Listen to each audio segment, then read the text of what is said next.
My mother attacked my ex-wife for having 2 miscarriages, causing our divorce and her moving away, but I never stopped loving her, and now 2 years later, I might have a second chance to treat her right.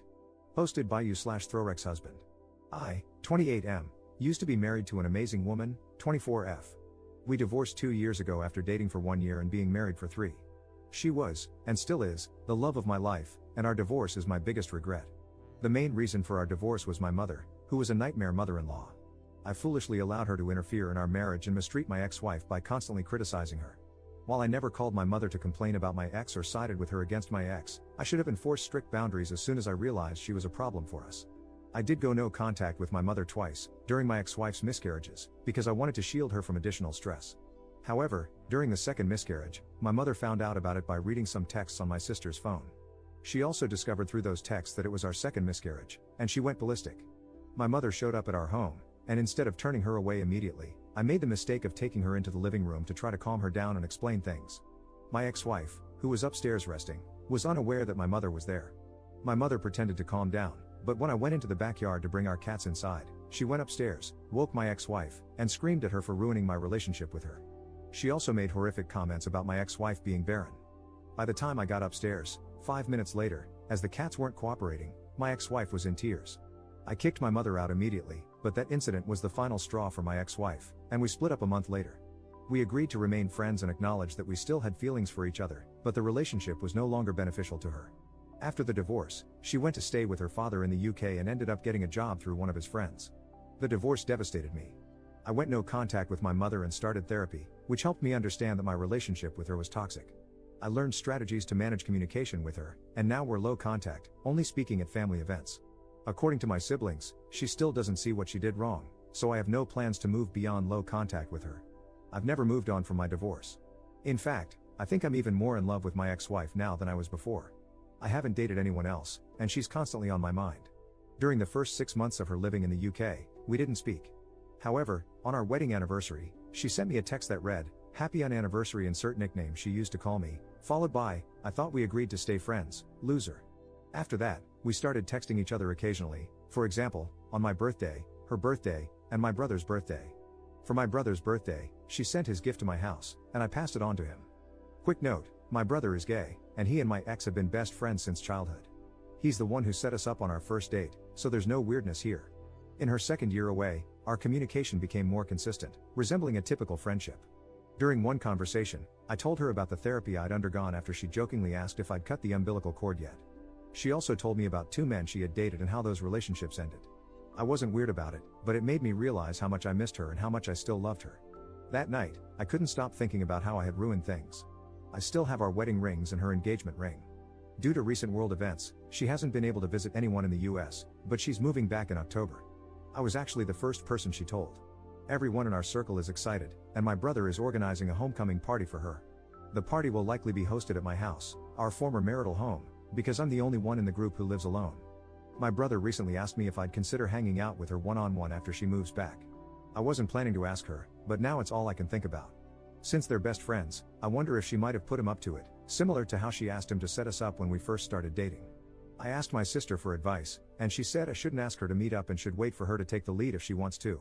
I do think she might still have feelings for me because, during one conversation about one of her breakups, she said, "None of the men over here can handle me like you can."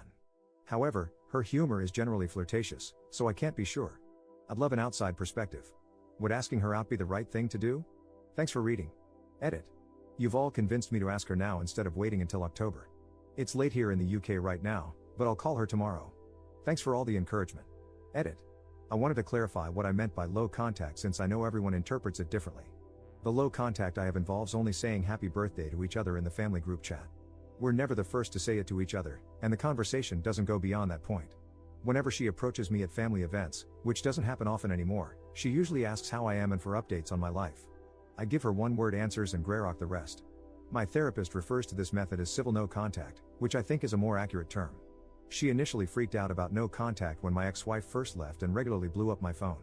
Low contact has been more peaceful. I'm aware this will likely change if my ex-wife and I get back together, and I'll be working with my therapist to create a plan for every possibility. I plan on returning to no contact after the phone call tomorrow, and I want to make it as safe and peaceful as possible. If a tiny bit of conversation is what it takes, I'm willing to do it. Update 1 day later. I asked if she'd like to come out to dinner with me when she gets back. She said yes. She even asked me what took me so long to ask, Lamau. She told me that if I hadn't asked her by the week before her return, she would have asked me out herself, so thank you guys so much for pushing me to call her. I feel like me making the first move is more meaningful, especially since I was the one who ruined our marriage. I'm literally on cloud 11 right now. We're planning to take things slow this time. We got engaged after 6 months the first time around, Lamau. I'm also going to be picking her up from THE airport. Should I bring her flowers? I also spoke to her about my mom. She was aware of the civil no contact arrangement I had, and she said she didn't mind if I kept it, but I made it clear that I don't want to anymore. I've only been tolerating my mom's presence for the sake of my siblings and their children at events, but I've decided to stop attending those events and instead celebrate important occasions with them separately. I'm hoping my nieces and nephews will harass my siblings about me being missing from their birthday parties so much that my siblings uninvite my mom, Lamau. I know I'm their favorite uncle. I apologized to her profusely, but she said she'd hang up if I kept apologizing, so I had to stop.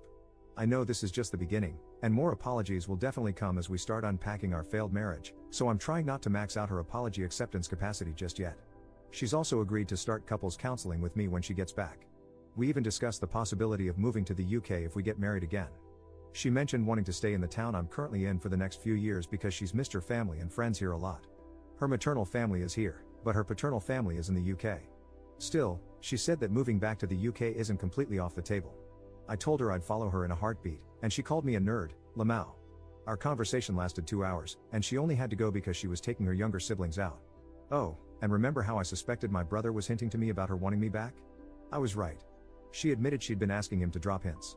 I saw a comment earlier saying I should have just asked my brother to spell it out, but trust me, he's insanely annoying. I'd have to hold him hostage to get him to say anything. I know there's so much more to discuss in the month before she returns, and I'm putting together a priority list. Dealing with my mom is at the top of it. I told my ex-wife I wanted to sell the house so my mom wouldn't have my address, and I swear she wanted to reach through the screen and choke me. She loves the house and said I can't list it or even talk to a real estate agent until she gets a chance to look around again. Of course, I'm happy to oblige my queen. I also saw comments saying I shouldn't send my mom that email, the one explaining my boundaries and the consequences of breaking them. Since my ex-wife doesn't want to leave this town for the near future, and given how small the town is, it's likely my mom will run into us, either together or separately. I already run into my mom at least once a week, and we just ignore each other. I'd hope she has the decency to keep it that way, but she can't be trusted. If she crosses the line, I'm prepared to take legal action. Any advice on this is welcome. For now, my plan is to attempt total no contact in the month before my ex-wife returns. There are 4 family birthdays coming up, so it's the perfect time. My absence at all 4 events will definitely be noticed, and I'll get to see my mom's reaction. I'm also considering asking my brother and sister to sit her down and tell her not to bother me anymore, that I've decided to go fully no contact. I know some of you are mad at the civil no contact I've been doing, but it's helped me maintain the peace I needed for the past 2 years. However, I understand that everything will be different when my ex-wife is back. Thank you all so much. You're all invited to our second wedding. Edit. She found this post on Best Redditor Updates, Lamau. She called me a total nerd. She also wants me to thank you all for convincing me to call her instead of waiting until October. And she told me to call her my girlfriend instead of my ex-wife, so that's what I'll be using from now on. Edit. I'm fully aware that my mom is racist. By closet racist, I meant someone who's kept it hidden effectively for so long. She's also just a complete weirdo in general, so there are multiple reasons why she doesn't like my girlfriend and my brother's boyfriend beyond race. She hates my girlfriend because of her messed up family background and her miscarriages, in addition to race. She also dislikes my brother's boyfriend for being into motorbikes and smoking pot.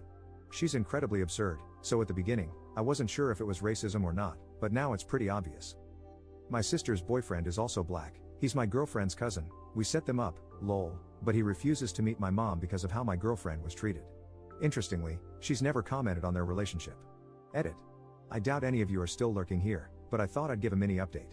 After spending some time on r/justnormal and speaking with my therapist, I've decided that the best course of action for re-establishing total no contact is to have a lawyer contact my mother. I reached out to a good lawyer today, and we're going to begin drafting a letter to send to her. Some of the things I've seen on here have worried me, so I've also started collecting evidence needed for a restraining order. I'm not sure how effective old texts and videos will be, but it's worth a shot. My girlfriend thinks I'm being too militant, lol. I think her time away has made her forget the worst of it, but she appreciates that I want to protect her. For clarification, since some of the comments seem to assume otherwise, we are not moving in together. My mother does not know the address of where my girlfriend will be living. Second update 1 week later. Success. I posted here a while ago asking for advice on keeping my mother away as my ex-wife, now girlfriend, returns to the town we live in. I'll be referring to her as my girlfriend for the rest of the post. I decided the best course of action was to have a lawyer contact my mother. The lawyer sent her a simple letter explaining that he was representing me and advising her to stay away, while also warning that I would take legal action if she didn't comply. The lawyer said he had to provide a reason for the letter, so it briefly mentioned that I had entered a romantic relationship and didn't want her involved due to her past behavior. It did not specify that I had gotten back with my ex-wife. This sparked a whole fight with my parents and older siblings. My dad even showed up at my house to argue with me. He kept going on about how hurt my mother has been during the 2 years I've been mostly no contact with her.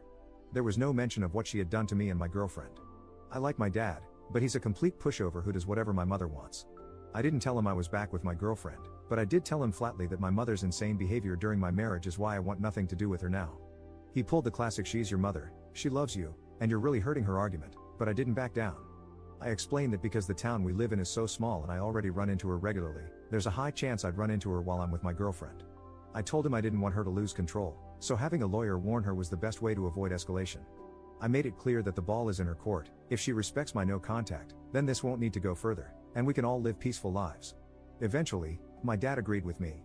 Before he left, I also told him never to show up at my house unannounced again.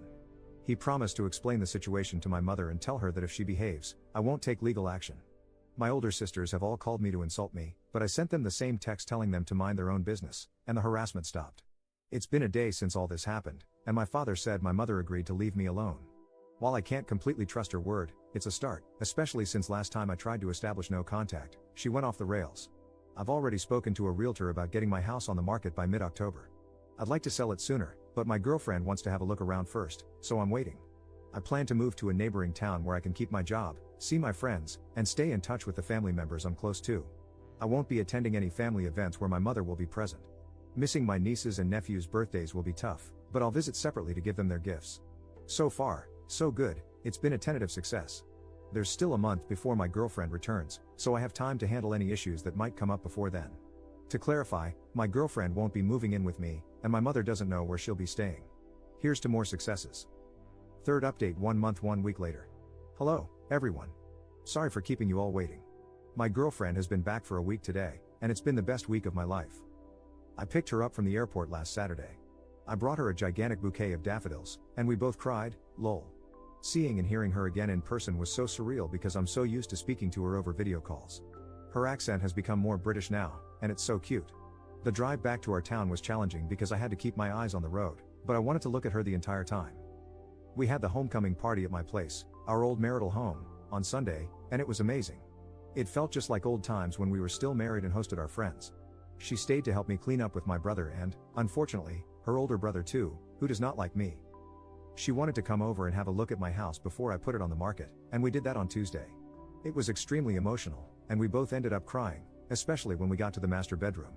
When she left, I moved my things into another bedroom, locked up our old shared bedroom, and basically forgot about it.